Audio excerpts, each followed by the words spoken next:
you gotta know like what your do's and your don'ts will be. Yeah.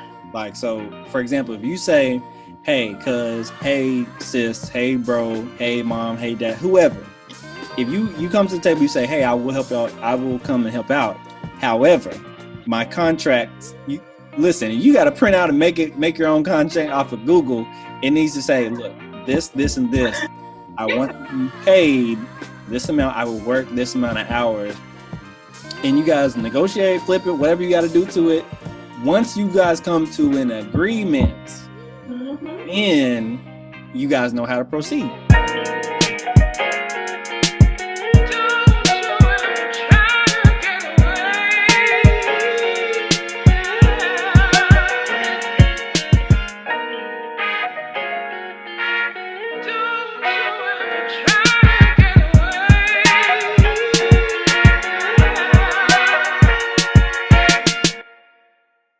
All right, what's going on, world? And welcome back to the Pursuit of the Good Life podcast. I am your host, not a caveman who's in dire need of a haircut, the Cameron Lovelace, joined as always by Dr. Sarah Lee Benson. What's going on? Hey, Cam. I'm doing well. I'm exhausted, but I am here. We are a few days away from the start of the school year, so this is that really busy, exciting time of the year where everybody's trying to get their stuff together. So, but I'm doing good. How are you doing?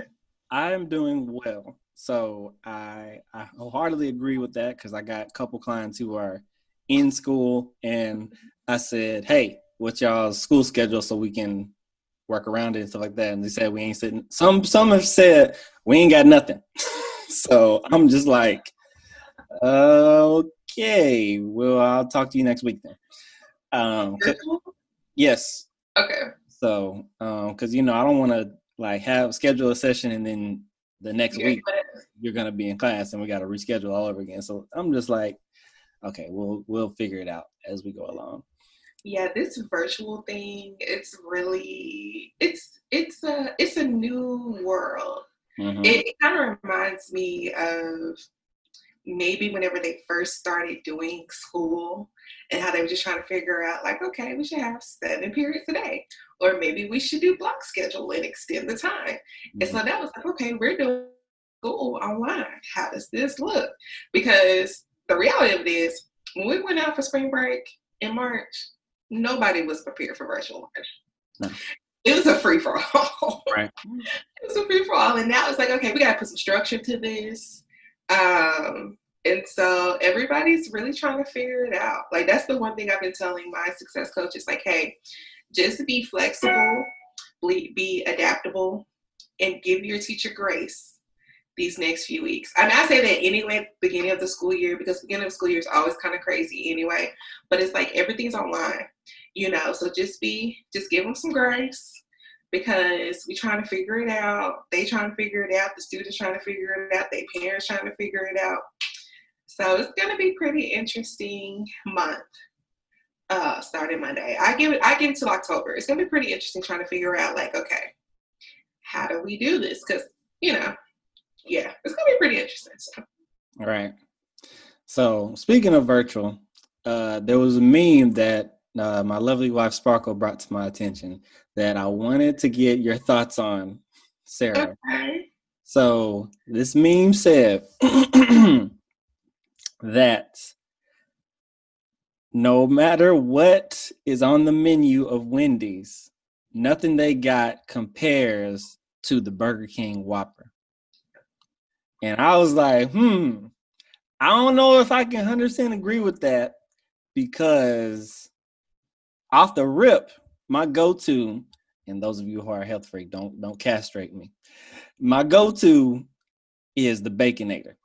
Really? You eat the Baconator? The Baconator? You don't even do the Baconator? The Baconator at Wendy's with like 6 strips of bacon and all that meat. All that straight meat.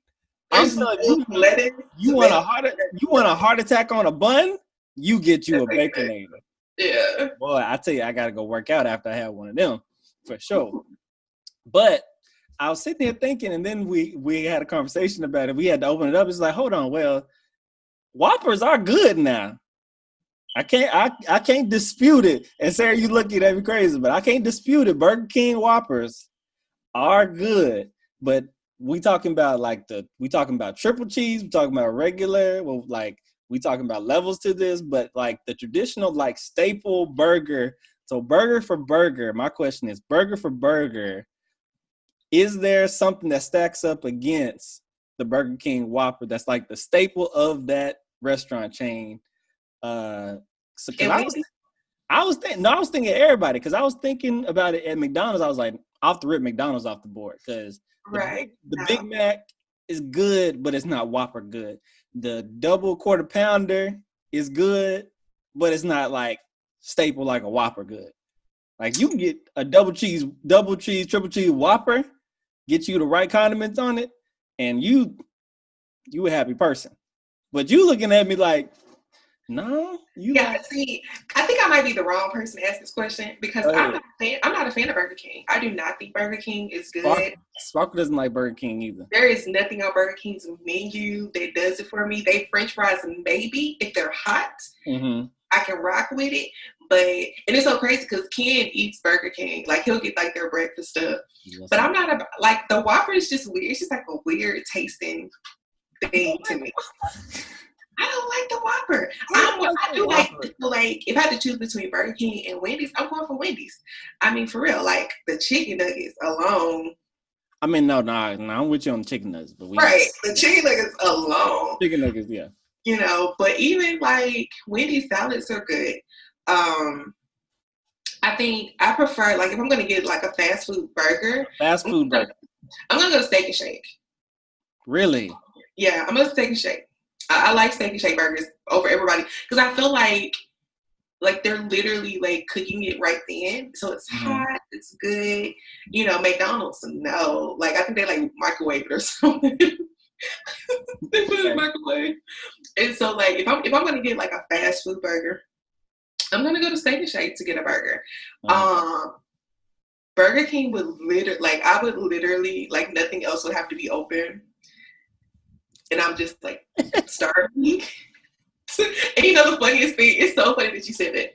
So, you know, with Sprint, because I think y'all are with Sprint. Are y'all with Sprint too? Mm-hmm. So, you know, they merged with T-Mobile. Right. And they T-Mobile Tuesdays. Do you know about that? Yep. And it is so funny. So you get a free Whopper. And I remember clicking on it. I was like, don't nobody want this. I was like, let me come back next Tuesday. Because, see, I got on when I saw when they did the Popeye one, where you could get like a free chicken sandwich and like 2 pieces. In the 2-piece, I got that. Yeah. I ain't gonna lie. Listen, if you are with T-Mobile or Sprint, T-Mobile Tuesday. on the T-Mobile Tuesdays app, you losing. So. You losing. Listen, me and Ken, I was like, yo, baby, we can get a 2-piece and a chicken sandwich. I get the chicken sandwich, you get the 2-piece, they got lunch, and it's for free. And so when I clicked on yesterday, I'm excited. I'm like, what's the deal? I was like, a Whopper. He was let down. I was so let down. I was like, I almost deleted the app because I'm like, who eats Whoppers? Like, no. But clearly somebody do. So, yeah, no. It's a no for me. I'm going with Wendy's. I'll go with anything but, except for McDonald's. I'm with you on that. Like, McDonald's is just, I feel like McDonald's is one of those things, if you just had like a long night of kicking it, and you know you need to eat something. McDonald's is what you get when you trying to sustain yourself until you got either more money or a better option. The better options. That's what you got. Like, because McDonald's is the only thing that's normally open late at night. So it's like, oh, we're going to McDonald's. But you know, Steak and Shake, before the pandemic, they were open 24 hours. Right. They closed at 1. And so it like I literally did that last Saturday. So I was hanging out with my cousins and I left. I was like, yo, I'm gonna go get me something to eat. I'm gonna go home. Got the Steak and Shake, pulled up at like 12:55. And they're like, oh, we're not taking no more orders. I'm like, dang, the only thing open is McDonald's. So sad. I was like, what can I get from McDonald's? And so I got me something. I was like, and I regretted it. Like literally after I ate it, I was like, yeah, this is. And the crazy thing about it is I used to eat McDonald's, like in undergrad, I used to eat McDonald's. I don't know what's been going on with McDonald's, but all McDonald's are not the same. I agree. 2, the decades in which McDonald's has not been the same. Because when we was kids, we was excited to go to McDonald's and we were. That's all we wanted was McDonald's. Yeah. They had the 29-cent hamburgers. And it's so funny, my granddad, when he was living, when we were little, we was at my grandparents' house. Mm-hmm. And so he would go to McDonald's on the days that they had like the 59-cent or 29-cent hamburgers. And we would always like beg him to like get the cheeseburgers. And he'd be like, no, we got cheese at the house. And so he would get a whole bunch of those like 29-cent hamburgers, come to the house, and we put cheese on them and like make a cheeseburger. So, but yeah, no, I'm not a Whopper fan. Okay, so but you're saying, you're going in. You're saying Steak and Shake is your fast food burger of choice. Yeah, if I have to get a fast food burger, it's in like it has to be fast. It's gonna be Steak and Shake, and then after that, maybe Sonic. Because some Sonic burgers are good. It depends on which one you go to. That's true. So, but I normally get chicken. So if I'm going anywhere, I'm really going to get like chicken tenders or popcorn chicken or something. It's usually a safe bet. Right, it's a safe bet. Because you never know what you go get with them burgers. And then Wendy's, and then Burger King, and then McDonald's. So if I were to rank, so here's the thing. I wish we had Whataburger here in Memphis so I could partake in it more, because I don't know like what is like a no and what is like a yes, because almost every time I've been to Whataburger, it's been a pleasurable experience. Because it is. Whataburger is the best. I forgot about Whataburger. That's my top. Whataburger to the top. So yeah. But I don't know like which burgers to go to and what burgers to stay away from, because every time I've had a Whataburger or a chicken sandwich from Whataburger, it's been good. And so yeah. I can't just definitively give them the top spot yet, but they're like definitely like honorable mention. But you can't. So you saying Whataburger, friend? Whataburger's in Texas. It's in Jackson. That's and true. It's in Oklahoma City. If you live in the North, you will probably like my aunt, who is a loyal podcast listener, White Castle. You know what? If you live in the North or St. Louis area, you are a White Castle diehard person. I feel like I was let down with my White Castle experience. See, listen, you got to be raised on White Castle, because if you hear all the hype about it from people up north, and you like, oh, White Castle's the bomb, White Castle is this, all this good stuff. And they swear to the grave, but then those of us who have, like, wait a minute, this is just crystals. And they're like, no, it's not crystals. People get offended if you even dare compare them to crystals. But it is crystals, though. Like, just with a different thing. Really I think crystals might be a little bit better, but I think it's because in the South, I'm used to crystals. And I had a bad White Castle experience, so yeah. But I think for me, I ain't gonna hold you. That Baconator, that holds a special place in my heart, because it's like when I really, really, really got a craving for some unhealthy fast food burger, the Wendy's that's down the street from my house is a go-to. Yeah. And then close behind, I would now don't get me wrong, Steak and Shake is good, but it's like, do I really want to go there? Because they like. But they good, but they like really, really heart attack on the bun. but now I will say the Frisco melt from Steak and Shake, that is a faithful. I think I got like a faithful at each one. That's like, okay, this is what I get when I come here.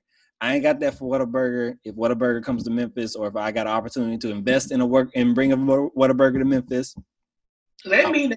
I'm down for it, because my favorite, can't put me on this burger at Whataburger, and whenever I get a burger, I get it. It's like a sweet and smoky burger, and so it's like, you're like, I've had it, bacon and some type of sauce, and it's really good. Like, you're gonna probably go to sleep afterwards, but oh yeah, here's the thing. And I go to these places for health benefits. We go to these places because we are hungry. We want something that tastes good. Yeah, I always eat half of it and then like save the other half for later, because it's just so much.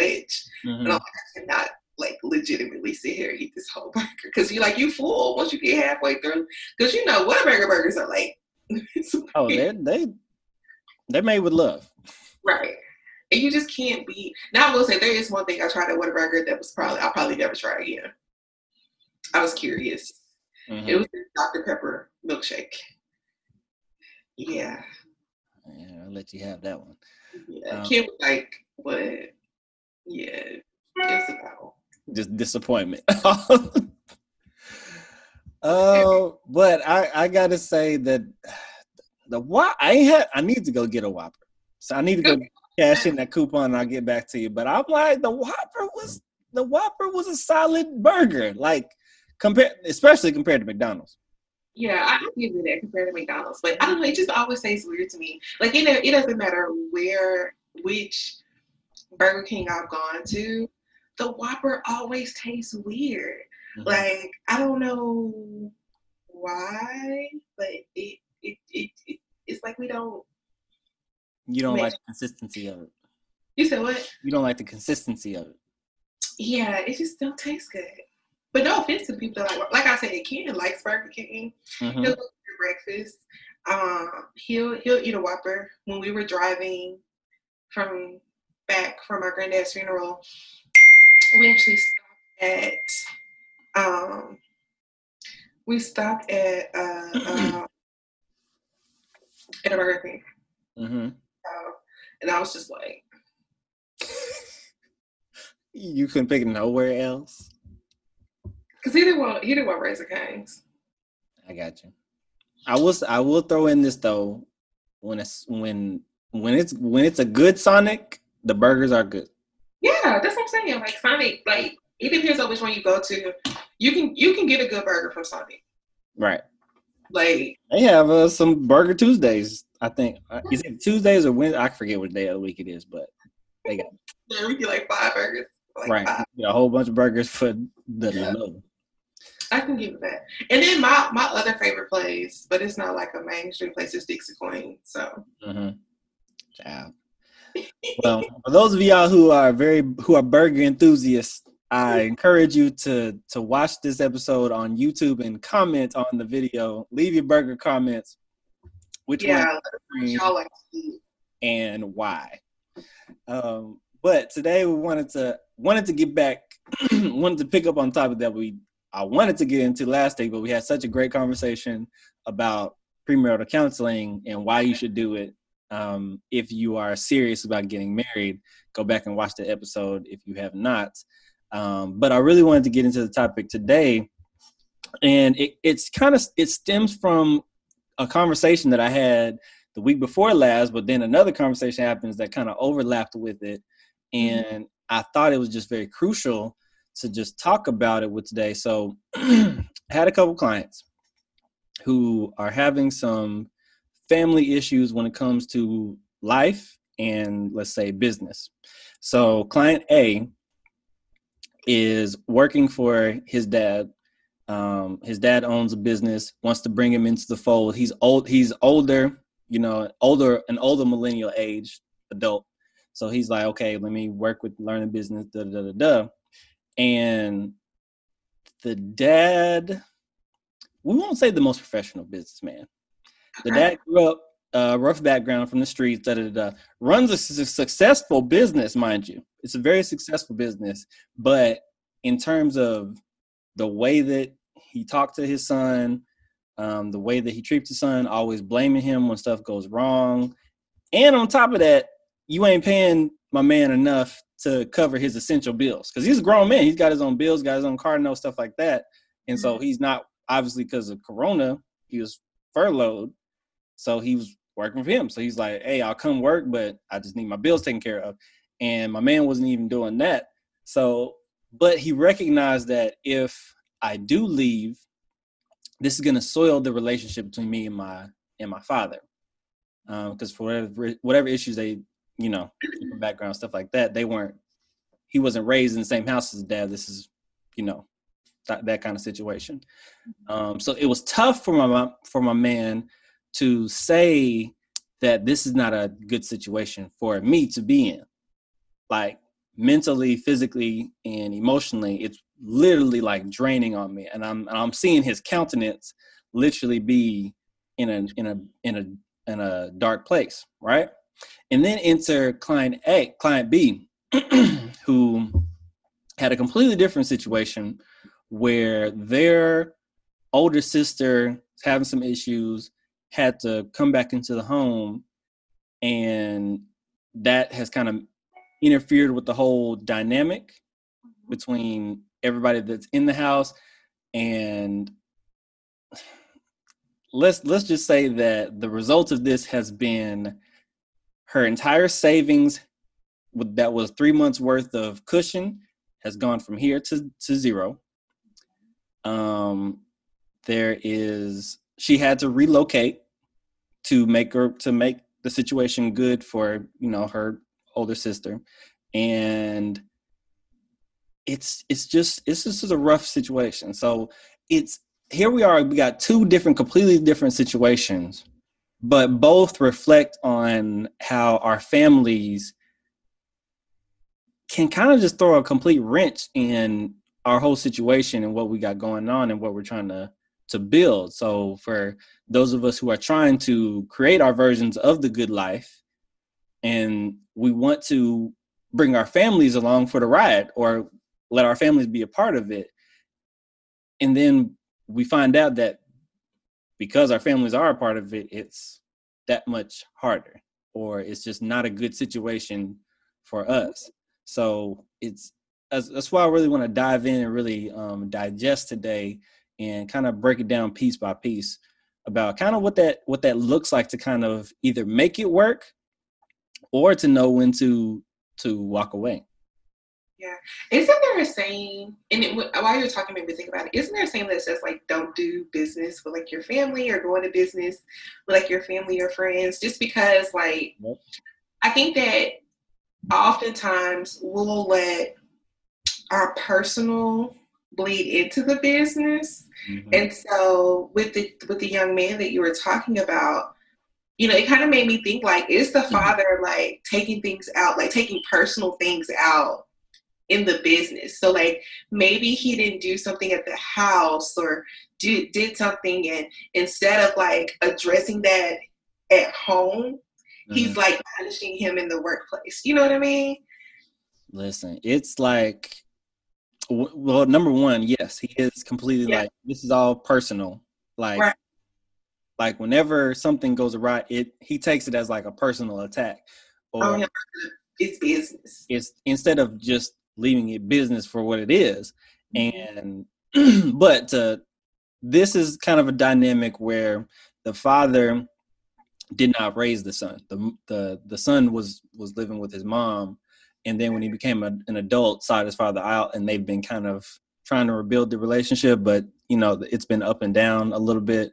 But here's the thing that stuck out to me from this conversation I was having with this client was that he said that here's the things that I know if I speak up and say essentially that this business relationship is not good for me, then I know that that's going to affect our family relationship without question. Which it should, like, in a perfect world, it shouldn't. In a perfect world, it shouldn't. And you're right when you said that, the saying is to not do business with family. And the reason is because most family members cannot separate business from personal. Yeah. And I think, and I heard that same saying from my mom, who was my employer. And she said the only exception is when you are the parent to son. Mm-hmm. Because that in essence, you can still like groom them a little bit. You have more control. And I mean, when they're teenagers, they kind of have less. Right. But it can also, and if you want to look at it too, it can also blur the lines when you add a spouse to the relationship, because I know there are some people who work with their spouses who is like they in work version of themselves. They're like, hey, we need this and done, and we need it done by Friday. And then the spouse is like, who you talking to? like you, like you forget that this is your partner, this is your business partner, and you just like, but you my husband, and I don't need my wife, and I don't need you. I don't. Right. So it takes a special level of maturity. I was trying to find a different word because that makes kind of all these people that don't do that as immature. But not really. So okay, use a better word. Go ahead. I don't know. I think awareness or something, but maturity is a good word. But a business, specifically business maturity and business awareness that we are at work right now. This right here. This is work. This is nickels, pennies, quarters, dollars. This is about the business and taking my business to a higher level, increasing this revenue, doing this, doing that. When we check out, that's there. Yeah. And I think it just takes a special level of awareness for that. But on the flip side, I think it also takes like a special level of boundaries. And for you to know what your boundaries are. Because I know boundaries is a popular word in therapy, but if you don't even know where your boundaries start and end, then people are going to be dancing all over it. And that's what I see most often when I'm meeting with clients, just when it comes to family dynamics more often than not. But especially when you want to blur the lines of life and business and like personal boundaries and financial boundaries, when you want to support a spouse, but you're doing it to hurt yourself. Yeah. When do we start, like, I don't know. I know I said a mouthful. But yeah, no, it was good. I was gonna say, like, when you were talking, the other thing I was thinking about was boundaries. But I think awareness would be a better word, because I think people have to realize who we are at work and who we are at home is sometimes two different people. Especially if you're in a profession where you need to be like, it's time sensitive, and so you need to get stuff done quickly, or you have to get stuff done you have deadlines all the time. You have to know how to navigate both. But what happens is, when we're working with family or with friends or somebody who's like close to us personally, we'll blur that line. And sometimes it can be a good blur. Like sometimes it could be, you're able to have more trust with this person because you know them personally, you're able to have certain conversations. But then other times when things get difficult or uncomfortable, like that's where we see a lot of this tension. So when it comes to like, are you gonna pay me? Which money is always like the issue for a lot of things. Like when it comes to these businesses, when it comes to working with your friends, when it comes to working with your family, that money piece is where I have seen a lot of disagreements, because we'll work for you, right? Because you're my family or you're my friend. So I'm gonna give a little extra. I'm gonna give it. I'm gonna do what I gotta do.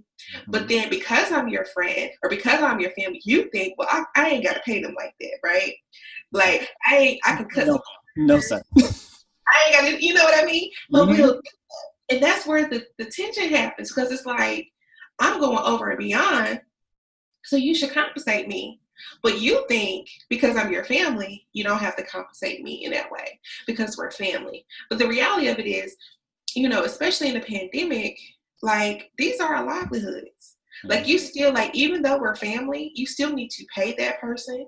You still need to treat them like that. But we have to understand that you do have a business personality, you have a professional personality, you have a home personality.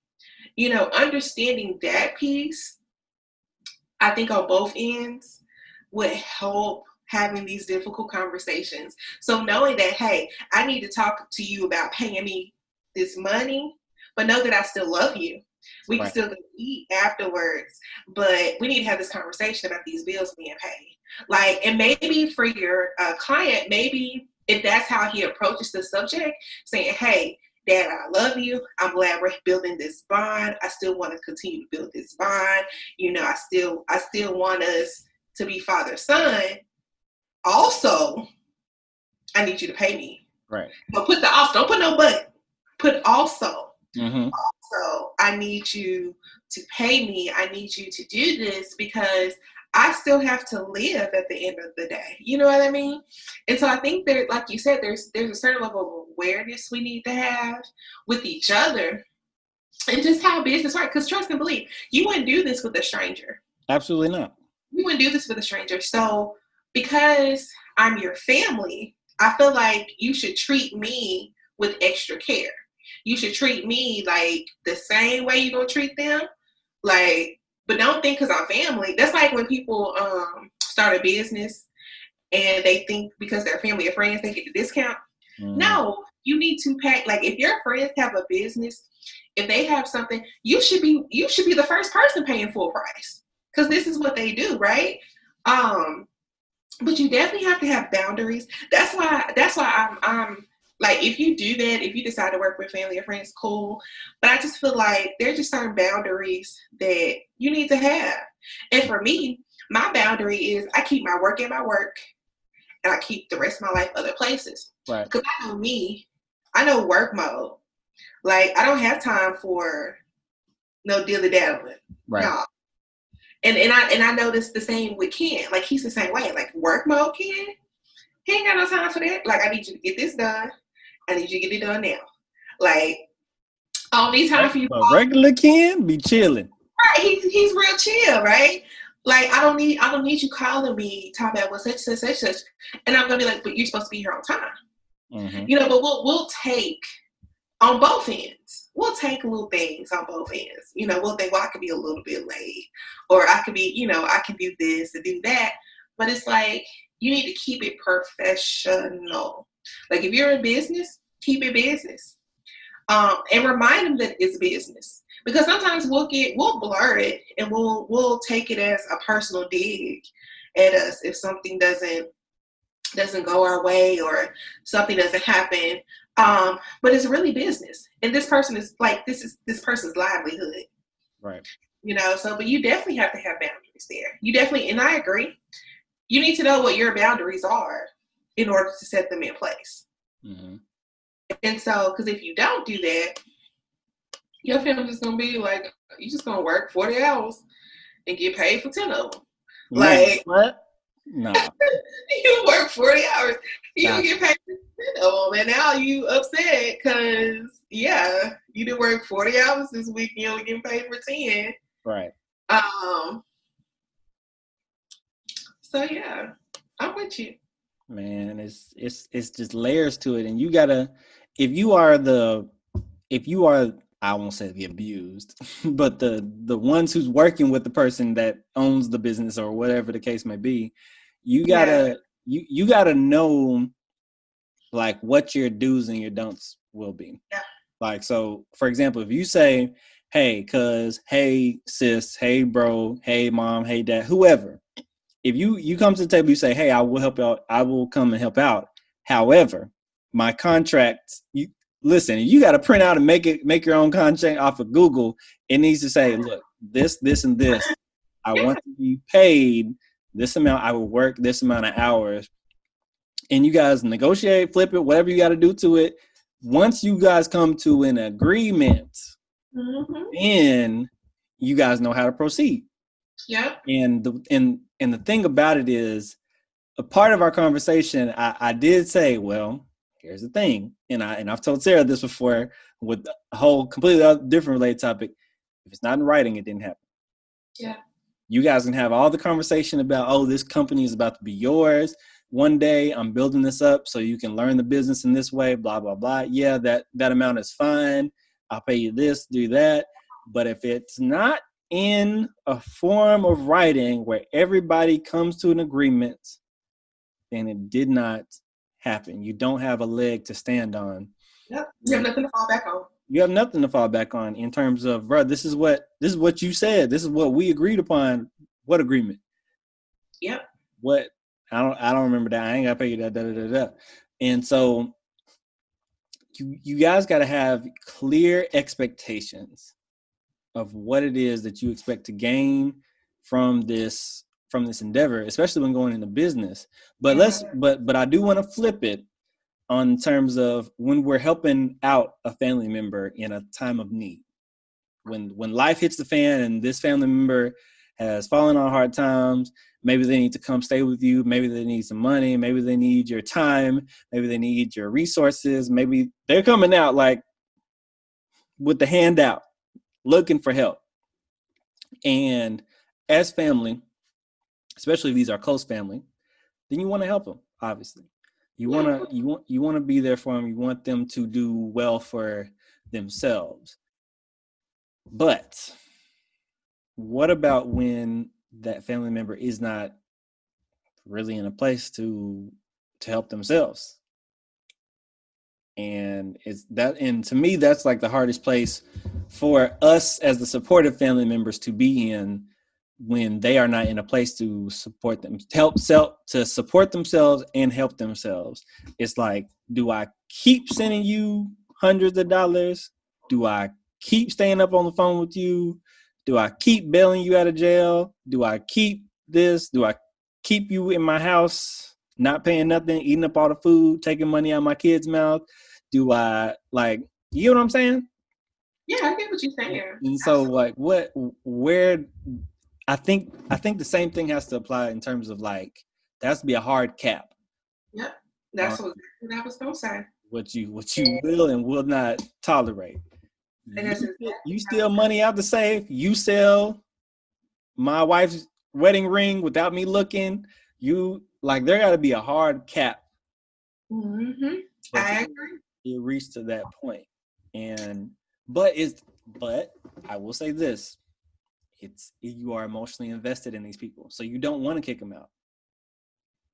You don't want to kick them to the curb. You don't want to X them out your life because they are whatever situation that they're in. But here's the scenario that we kind of came up with in session. Not the scenario, but the example that we came up with is that you have a pie, right? You got a cherry pie, blueberry, whatever pie you like, love, all that good stuff. Mm-hmm. There's only so much of the pie, right, that is available. And each day you are giving some of that relative the piece of that pie. Now, whether that is your time, your resources, your mental sanity and clarity, whatever that is for your situation, you are giving them that pie and giving yourself none of it. Yeah. And you cannot help them without feeding yourself. Like, if you give them all the money you got, then now you have no money. Right. You have nothing for yourself. You got nothing for yourself. Right. Yeah. Yeah. I was gonna say that I think a solution or a way to kind of help in this type of situation is you can sort of kind of take the same mindset that you said before. Like, if you're going to go help a family business and you kind of write out what you need, you can kind of sort of do the same thing with this family member, right? So you can ask them, like, hey, like, what's your situation, or what is it that you're needing? And let's try to figure out a workable plan to help you, so that, one, you're not giving all of your energy and resources, and maybe it could be you helping them find other resources that can help them. Because I firmly believe there is somebody that can help just a little bit better than me. Like, if we need to find a church, if we need to find some type of assistance, there are so many organizations in the city, or maybe where you live, that can provide or have more resources to help your family member, so that you're not draining everything that you have, and they can still get what they need. So it could be coming up with a workable plan together, and them saying, well, this is what I need. And you really and truly think about, well, what can I really and truly help with, and still have some for myself? Because oftentimes, like you said, we'll just give everything. We'll give all our pieces to the pie, and then we become resentful. And we'll start harboring those feelings. Now we don't want to help nobody because nobody, because don't nobody help us. Nobody help us, right? Because we're the one that's doing it. And so I believe that if you do have a family member that does come to you for help, like, really kind of sit down with them, have a conversation. Like, okay, what is it that you really need? And then you think about, well, what can I really do and still keep some for myself? Because once they get on in the world, they might forget what you did for them. You might not get a thank you. And then you the one out of your money or your resources, right? And so think about what you can reasonably give and stick to that. Don't let them with the tears or whatever give you pushback on what you reasonably can do, because they will be like, oh my goodness. So like, listen, I'm gonna give you this number. We're gonna call YMCA or whoever so that they kind of help us out a little bit more. Man, I always was told any money that you give away, if you are not comfortable with that money not coming back to you, do not give it away. Not give it away. I agree. Not spend it, do not invest it, or whatever. Or just don't expect it back. Because Right. these people that are these family members that have fallen on hard times, very few of them actually end up paying you back. Right. And And so I was gonna say that sometimes you don't have to always give money, right? Maybe this person has some kids. Maybe you can watch their kids while they go look for jobs. Think of other ways that you can help so that it doesn't become this whole big money thing and now you mad because you ain't got your money back, right?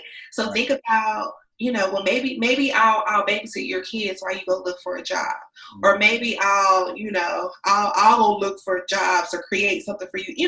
Think about other ways, because this is if you don't feel comfortable giving money. Like, so think about other ways that you can help them in this type of situation, because sometimes you may not have the money to give, but you can give a little bit of your time. Don't give all of your time. You can give a little bit of your time, right? What can you reasonably give? Um, and that way you ain't even gotta have a whole money conversation. You be like, look, I ain't got it, but I can watch your children, or I can look over your resume, or And let so. me also point out that, like you said, just like eventually you'll be resentful because you ain't got the money back, you got to know how this family member is affecting you, like Yeah. your physical, emotional, mental, spiritual. Like, you got to know how all that is affecting your well-being, because if you do not, then you, like we talked about before, start to harbor anger. You start to harbor disappointment. You start to harbor this, that, and the third. And so, for just to give you a little insight on our conversation, this client said after we, dug through like us therapists do, she felt guilty Yeah. because she had to help her older sister out, and that affected her plans for her and her daughter because she helped out her sister. Mm-hmm. She had a plan to put her and her daughter into a better situation, and that's what part of the money had been saving up for. She had to essentially rob her daughter to help her sister, Mm-hmm. and she felt guilty because of that. And so you need to be aware, whether you are listening to podcasts, going to counseling, whatever it is that you do to personally develop yourself. Mm-hmm. You got to know how this is affecting you and be able to say enough is enough. Like, I'm not gonna give you no more my pie. I need pie for myself. No, I don't get it. It's okay to say. Just be like, no, I don't have it. I'm sorry. All right. And leave it at that. Mm-hmm. Don't be like, oh man, I don't know what's gonna happen. Because let me tell y'all something. This is one thing I know. What you know? If you don't have it, they can find somebody else who do. Nah, You're that's not the only one that they can call. But what we'll do is we'll internalize this idea that I'm the only one that can help them. I'm the only one that got their back. I'm the only one. The reality of it is, you just a number on the list. And so, unless y'all just have no other living relatives or they don't have nobody else in the world, I'm pretty sure there's somebody else that they can call at some point. So don't take on that guilt. Dang, I had to tell them no. Dang, no, it's okay. They'll probably figure it out too. right. Do what you can.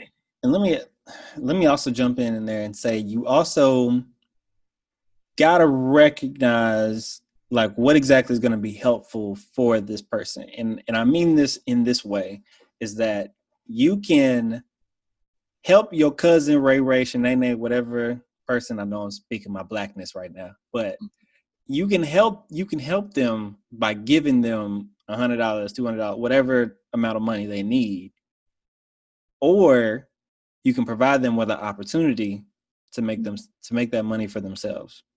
Yep. To get back in school, to do this, to do that. Like give them the tools that they need to go fish and get the fish that they need for themselves. Because otherwise they're gonna turn around and come right back after you done gave them the money. Yep. And you're like, where's the money I just gave you? Where's the opportunity I just gave you? Where's the time, effort, and energy that we spent all this time and resources on, and you haven't gotten this result? Like we do have to get to a place where those family members that are in need, instead of just, providing money, we need to get into a place of also empowering them to go out and get what they need for themselves. And I know it's easy to obviously just give them this. They'll get out of my face. But they don't come right back. Yeah. That's how you can provide other services and help them figure other things out. Right. Maybe having a conversation with somebody that that's hiring. Mm-hmm. Maybe it's looking at a resume. It's let's create some study plans. That's me. I'm that person. Like, let's create some study plans. Let's do something to help you out to get where you need to be. So, but on the backside of that plan, you also for yourself need to have like a hard cap, hard boundary, hard whatever. Like if you do this, I can't help you no more. I can't help you no more. Like I remember a previous client that I had back when I was going through the program. It was I was meeting with a husband, and his wife was pregnant, but the brother-in-law, I think, was a struggling alcoholic or some in the matter of fact where he fell on hard times. And we had to come to a place to where, like, look, you got to set the boundary between, like, have a conversation and set expectations. Like, look, I am bringing a child in this world. Like, my wife is pregnant. You adding stress to this plate cannot happen. Therefore, I need you to, if you're going to be here, you got to be working to get your stuff together. And quiet is kept between me and your sister. I will not allow you to hurt her, to affect her and our child. And when you do that, this will be the result. Mm-hmm. And sometimes you got to lay it out like that and just be firm, because it's like, no, we set the expectation. You might not need a quote unquote, maybe you do, maybe you need to write it down and make a contract. If they're that bad, make a contract.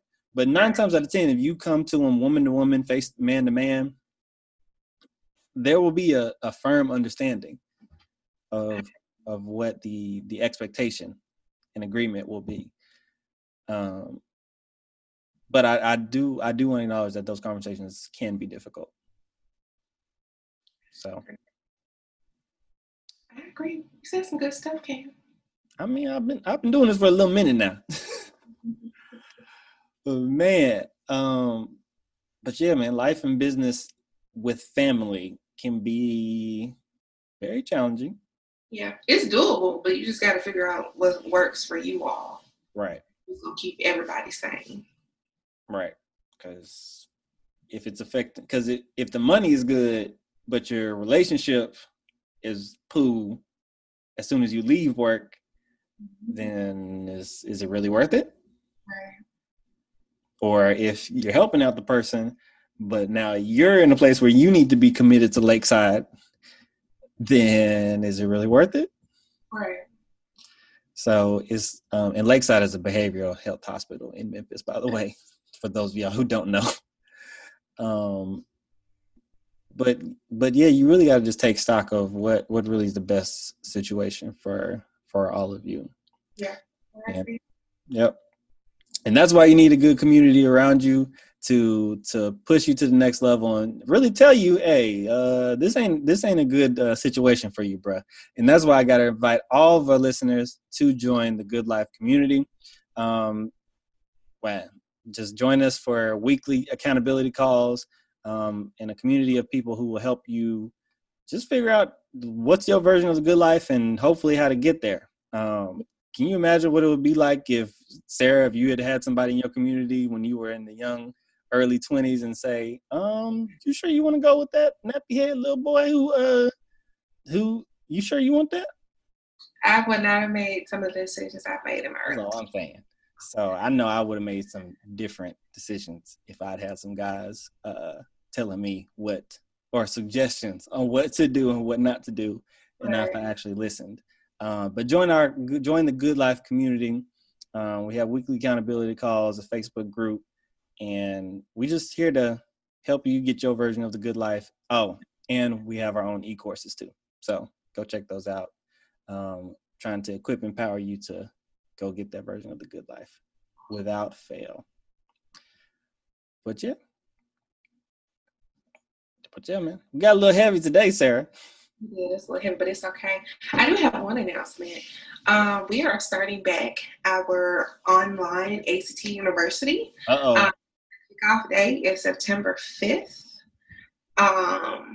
If you go to www.memphis.edu/peerpower, there should be more information available. So if you all are listeners, if you know some rising 10th and juniors and seniors who need to take the ACT and would like some free help, it's free, it's fully free, and it is virtual. Please go get more information so that you can sign your students up for that. Right. That's my one little announcement. Last time we had over 400 students. The first time we did it virtually, over 400 students from two countries. Had people from Canada. You know, it's just good out here. It's good out here. So if you do have a student, or if you are a student that is listening to our podcast and you would like extra help, please feel free to go and sign up for it. Go check out. Everybody needs a little help in creating that version of the good life. You know, funny story about the ACT for me. So first time I took it, I got a 19. No study, no nothing, right? So I went through this free ACT prep class. It was over the summer. I think it was about 5-ish weeks. This was obviously pre-corona, many years ago. And I went from a 19 to a 24. Okay. So I was like, so yeah, they work. So learn the strategies, learn all that good stuff. And I said, okay, I'm going to give it one more time. I took the ACT. Sarah, I forgot my calculator at home. Oh, well, you don't technically need a calculator for it. It helps. It helps, especially if you're not good at math. Luckily for me, I was pretty decent at math and could somewhat figure out arithmetic. Man, I got a 23. That's still good. If I had my calculator, I would have got no less than a 26, 25, 26, maybe even 27. I don't know. It's okay. Look, my whole thing, I got a 25. Mm-hmm. I got a 32 on the reading and a 17 on the math. You got wait a minute. You said a 32 and a 17. Mm-hmm. 17. 17 on math. Because let me tell you something, I'm not a math person. I've never been a math person. Math has always been my weakest link. I got my first C in the 4th grade during long division. I remember I prided myself. Like it was yesterday. I remember it. Listen, because that just hurt my little heart. I had just moved from Oklahoma City too, and I got my first C in the 4th grade for long division. So when I took the ACT, I got a 32 on the reading, and I got a 17 on the math. And Jackson State, at the time, you have to make a 19 on the math, or they put you in remedial math. I didn't want to be in remedial math. So how many times did you take it to get that 17 to a 19? I did. So I took it again. And I brought it up 2 points. Just what you needed. You said what? Just what you needed. Listen, I was not trying to be in remedial math. Oh yeah, and it would have took you longer to graduate if you had. It took me longer to graduate, so I did what I had to do. The Lord was with me because I got the 2 points. The Lord was with me. The Lord was with me. Listen, I brought it up to a 19. I got what I needed, and I was done. And luckily for me, Jackson State University gave me a full scholarship for 25. So I got for 4 years my tuition and my room and board was paid for.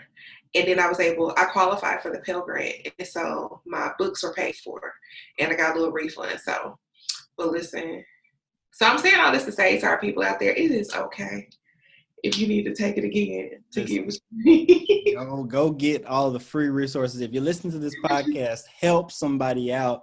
Yeah. You've already removed from college, but if you know a young up and coming high schooler, like share the free ACT. Yeah. It's free, right? Yes, it's absolutely free. Free online ACT University, sponsored by Peer Power. Sponsored by Peer Power. And Peer Power ain't pay for this ad, and we give him all this free promotion. But the children help out here. It's all good. But we got anything else there? Any other nuggets we want to drop? No, I think we dropped a lot of nuggets today. Yeah, man. I think for me the biggest takeaway is you gotta set boundaries, not just for boundaries and limits. You gotta set boundaries and limits for yourself before you set them for other people. I agree. I can say, know that money isn't the only resource you can give. Mm-hmm. And think about the other things that you can give in these types of situations, especially if you're not comfortable with giving money. Think about what else can you give? Like, how can you use your God-given skills and talents to help the other person? If it's coming up with study plans, if it's let me babysit your children, think about what you can give, what you can reasonably give, and don't go past that. Or if it's something as simple as, look, I ain't trying to work for you, pops, mom, brother, whatever, but I got a homeboy who needs a job. Yeah. I think he'll be a hard worker for you. I want to help you out. I really do, but I'm not trying to fight you at your place of employment, right. Your place of business. So to help our relationship, I'm going to just tap out and bring in my homeboy, bring in my mentor, mentee, blah, blah, blah. It's going to fill this gap. So, yeah. Well, all right, guys. Give us that 5-star review on iTunes. If you're listening to this, give us a like, share, and subscribe. If you're watching this on YouTube, and share this with somebody who really needs this. But until then, coming to you each and every Thursday, keep pursuing your version of the good life, and we will see you next week.